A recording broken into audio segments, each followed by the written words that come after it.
Duha ka magkasunod nga sunog ang natabo sa syudad sa Iloilo. Ang una amo ang sa Veterans Village City proper kung sa diin isa ka balay ang totally damaged, samtang isa naman ang partially damaged.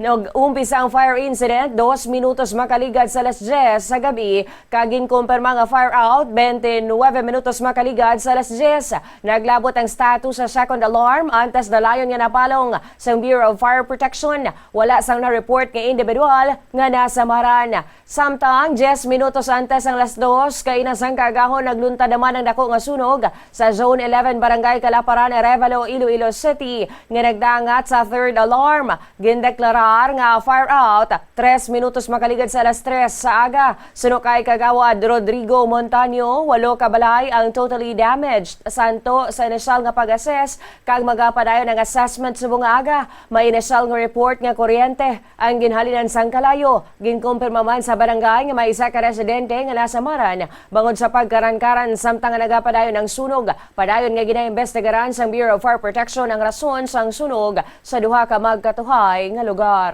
Ang apektado disubong sa inisyal naton dire nga lantaw 8 ka balay ang totally damaged. So diyonte lantaw na ni karon kun ano pagidi ang madugang partially damaged sa mga puloy andre. So hindi ta gid ni matulid kundi gid nag-start ang sunog pero ang ambal sa mga pumuloy dire halin sa kuryente.